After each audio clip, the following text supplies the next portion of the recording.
afternoon, everyone. Judy Maggio on this beautiful fall Monday, and I'm sitting here with Roy Spence, who is, of course, the co-founder of GSD&M and in advertising. You're a Hall of Famer, right? Yes. Didn't you get inducted into the Advertising Federation of America Hall of Fame? Yeah, there are about 3 Texans. You know, the New York people don't think we know how to create very well, but so. They yes. thought that "Don't Mess with Texas" campaign was just Southwest Airlines, DreamWorks, whatever. Yeah. But yes, I am. But Roy's not here to talk about advertising today. No, ma'am. You are here today to talk about a new adventure called the Make It movement. And this is a very timely movement in our country right now because we are seeing a vast need for skilled workers. So tell me how all this got started. Well, first of all, thanks for inviting me. You're welcome. Longtime friend and Austin person. About 2.5 years ago, my wife and I have a place in Colorado, second best place in the world.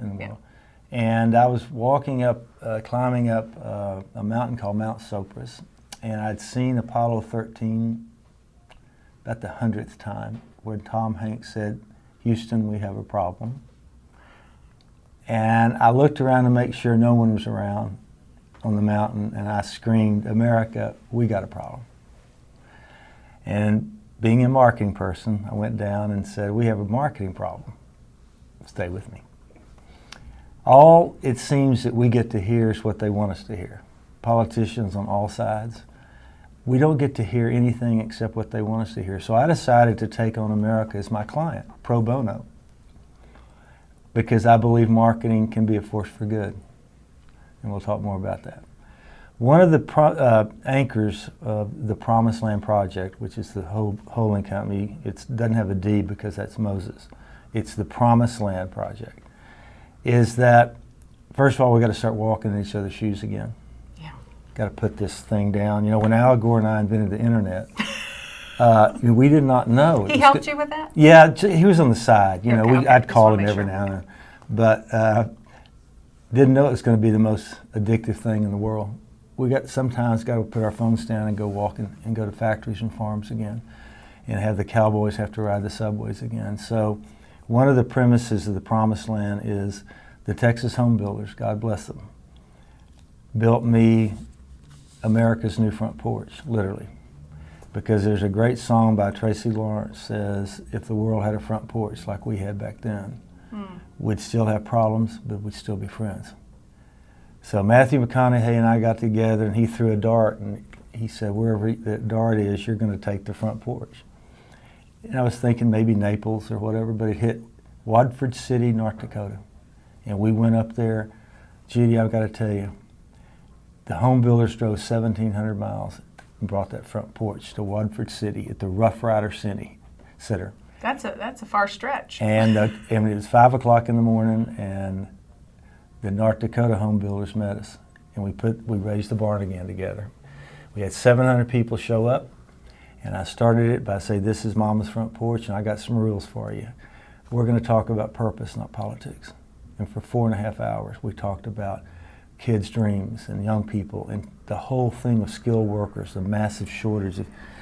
And we started talking about community colleges and apprenticeships, and I start crying a little bit when I talk about it because what they do for young people is amazing. So one of the premises of the Promised Land, too, is that we've got to kill the myth that a 4-year college degree is the only path to success. I really want doctors to go to college. You know what I'm saying? I really do, too. No, and I went to the University of Texas, but and I would do it again. But we got to also realize, I asked, and I'll stop on this one, I go around and talk all over the country, and I ask parents to hold their hands up if they have kids, and they do. And I said, will you do a favor for me? And they say, what? And I say, will you quit asking your kids, what do you want to do? Would you ask them, what do they love to do? Because America was born different, not perfect.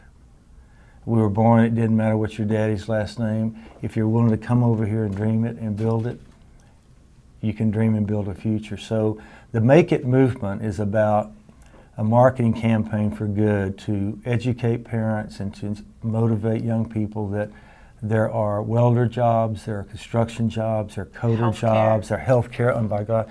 And So we launched the campaign here in Texas. We're going to go nationwide with it. But there's an old saying at University of Texas. I wonder who wrote this. Anyway, what starts in Texas changes the world.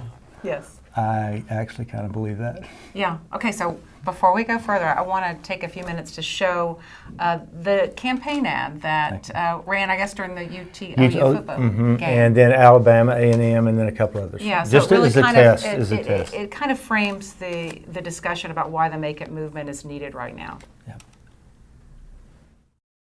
My name is Skylar Morton, and I'm a project manager. My name is Alita Landrum, and I am a professional driver. I'm Chris O'Donnell. I'm an electrician. My name is Rebecca, and I'm a welder. Karika Belmar. George Gutierrez. Nyland White.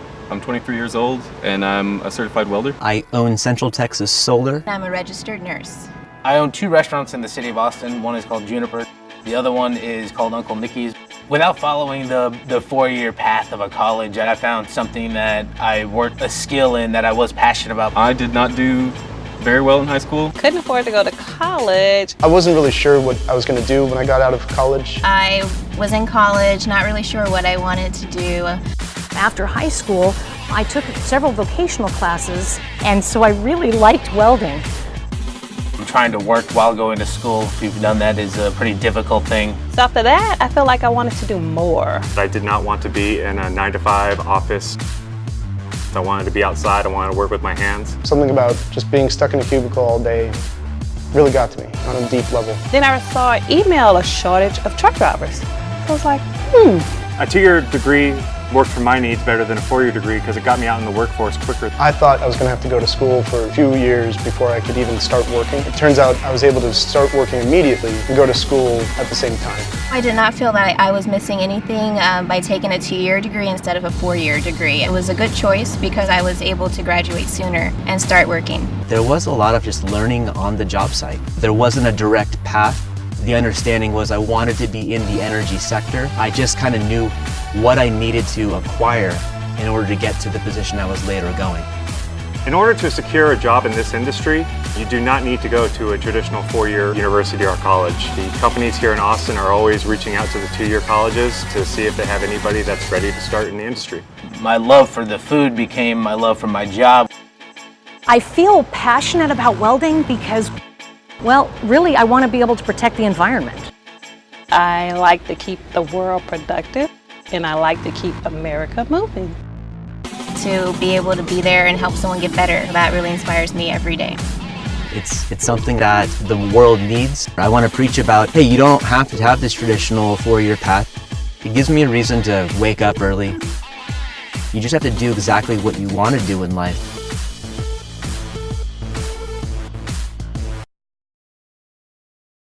So this is a message you'd like to take nationwide, not just throughout Texas. I would, because I think that part of, right now, we have a pretty massive cultural divide in this country, to say the least. It is a culture of us versus them, and it's promoted on all sides.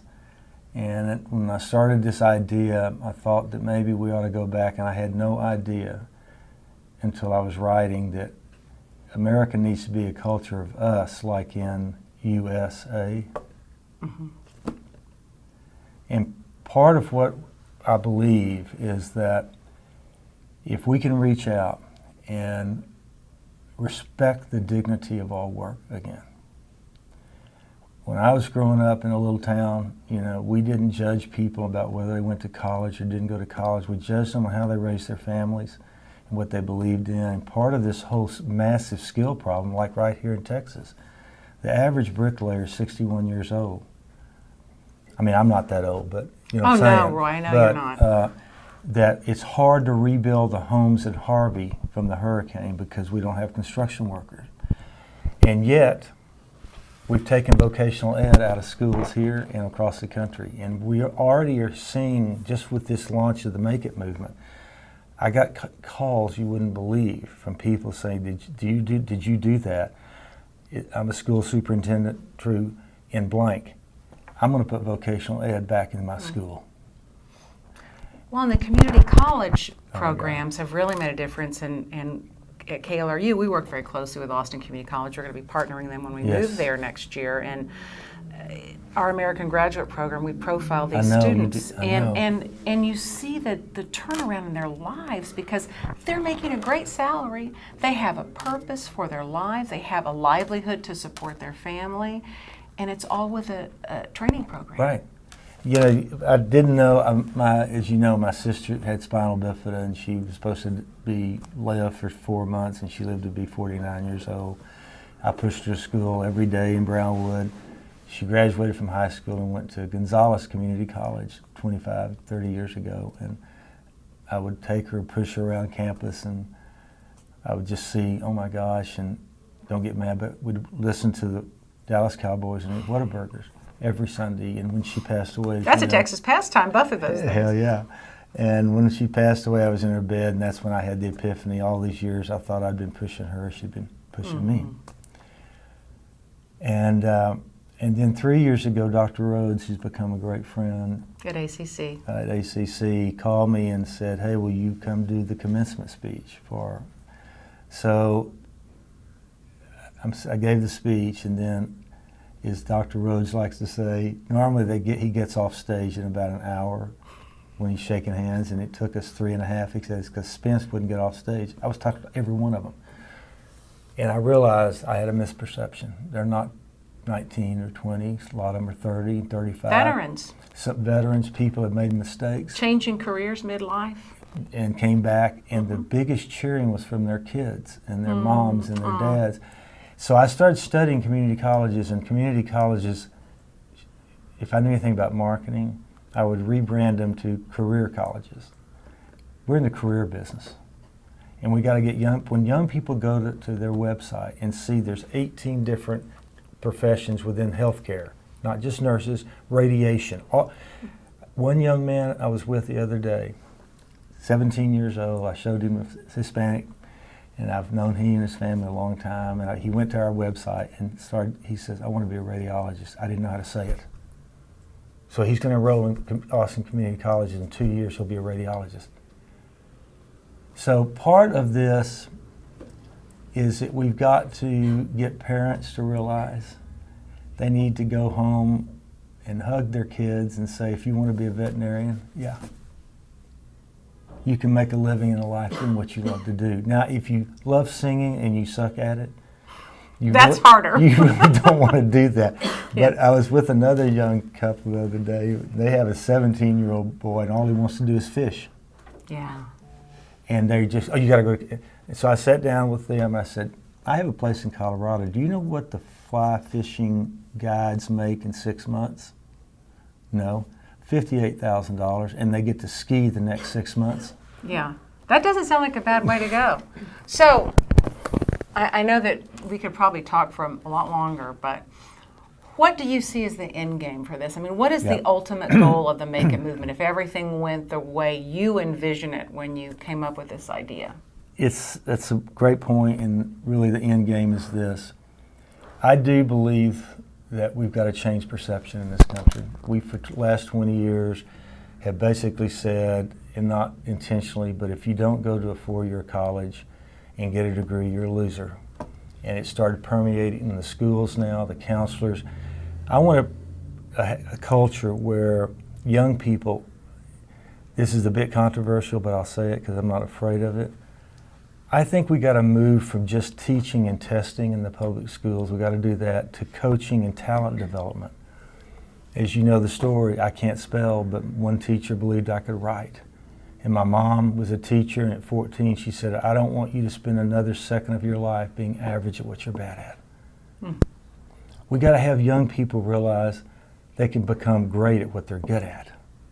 Let's find out what they're good at. Are they an engineer? Are they an electrician? Are they a plumber? Are they a coder? Are they a doctor? And then America can come together, maybe not on any other issue, but we can come together and say, we're a nation built on the idea, if you can dream it, you can build it. There's nothing standardized about our country. I don't want our country to be standardized. I want it to be entrepreneurial. So Make It movements, what starts in Texas changes the world. We're going to roll it out nationwide. Roy Spence, thank you so much for sharing your Thank vision you. about the Make It movement. And Thank you, dear. thanks to all of you for giving us a little bit of this beautiful Monday afternoon. Go out and make it a great day.